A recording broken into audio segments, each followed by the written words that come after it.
So in our practice, of course, when we're meditating, we can get some aches and pains arising in the body. And of course, some of them are very minor, maybe just even like an itch or a scratch or so forth.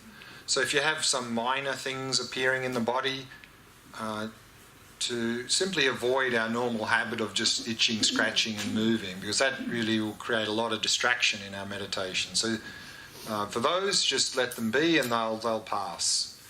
And of course, some of the aches and pains that come in our body in meditating is simply because we're not used to sitting in that posture. So therefore, for that, of course, it's very helpful to do a little bit of body work to sort of stretch and open those areas as you're doing with Sippy during this retreat, to really help us to be able to sit better and better and better. And then, of course, also, some of us may have some injuries or so forth, and then some pain starts to arise. And so if we have some pain arising, then, of course, there's no point, and it's getting very strong, there's no point just sitting there because it's pulling all of our attention. So then just mindfully shift your posture. And of course, if we're meditating quite an amount of time, a number of sessions, then you may find that the knees start to really sort of hurt a little bit in the back and so forth. And then, of course, we can move to a chair. So, if you find after the first half of a meditation that really your knees or your legs or something's really starting to pull your attention, then maybe it's good to sit in a chair for the second half. So it's not like somehow sitting in a chair means we won't be able to go as deep into the practice. Sitting chair is just as good as sitting on a cushion. And of course also in our practices, particularly once we get into these practices, all sorts of experiences can arise. Some of them very pleasant, some of them a bit strange, some of them a little bit unpleasant in the physical level and the mental level. And of course, the general recommendation with all of these things is don't make a big deal out of them. Because often people do make a big deal out of them, particularly if they're pleasant, then they go, oh, that's nice, I want that, and end up with a lot of craving and attachment. And as soon as that happens, of course, it goes away. And then people think, okay, how can I recreate that experience? And then they try to recreate it with craving and attachment. Of course, that won't work. And then they get frustrated. So remember, the goal of this practice is not to have some nice experiences in the body and the mind. The goal is to develop single-pointed concentration. So not to get caught up in the pleasant experience with craving and attachment. Equally well, not to get caught up with any sort of aversion or fear about strange or unpleasant experiences. Is just let them be, and they'll come and they'll go. They'll come and they'll go. And of course, if we do really have these experiences that I mentioned, these three qualities of shamatha that really become more and more manifest the deeper we go into this practice, these three qualities of clarity, non-conceptuality, of course, which means stillness and bliss. When these experiences arise, not again to get caught up in craving and attachment, but rather use them as signposts that we are going in a good direction, and then use those very experiences to actually go deeper into the practice. And then, of course, what can happen from time to time in our practice, we get sort of quite restless and quite bored with the practice. So I think if we're getting sort of restless and bored with the practice, then it can be helpful to reflect momentarily on the benefits of the practice, to understand why we're doing this practice, to really understand that this practice is going to give us enormous benefits. And then, of course, we'll have more enthusiasm to do the practice, and we'll put more effort into the practice. We'll joyfully do the practice, even if difficulties arise in our practice, of course, because through appreciating the benefits of the practice. And again, sort of in our practice, to have this sort of long-term perspective, that in the short term, of course, there's going to be a lot of variation, but if we are patient and persistent, then over the long term, of course, we will improve in our practice. And again, as Shantideva said, no matter how difficult something seems, everything with practice becomes easy. So all we need to do is practice and it'll become easier. So that's just a few tips for the practice. So again, we'll go back into the practice now. So again, 2 15-minute sessions, 2-minute break. And again, if you really find you can sustain it quite well, you can just meditate the whole 30, well, it'd be 32 minutes actually, without a break. If you find you can't sustain it, then at least mentally have a break in the middle, relax the mind. Or if you need to physically have a break as well, then you can stretch your legs or even move to a chair for the second half. Okay, so let's do that practice again.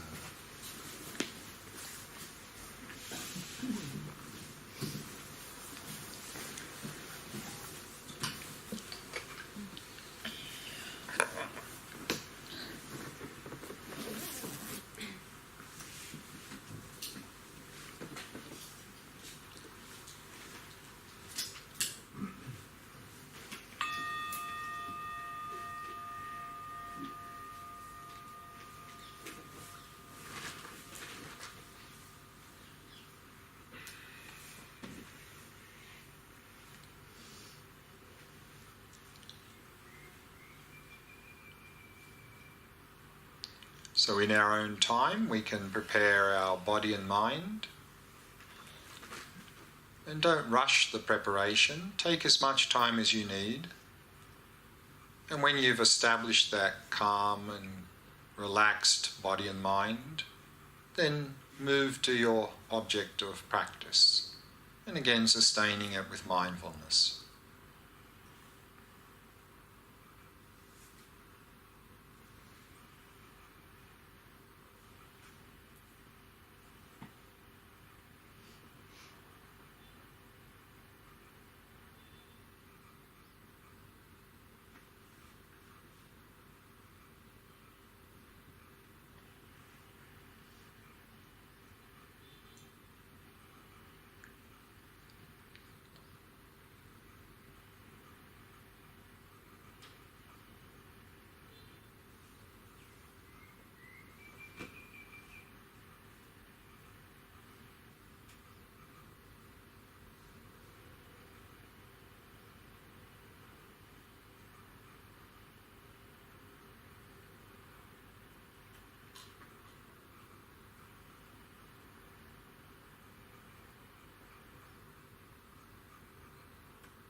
And again, preparing the body and mind in your own time.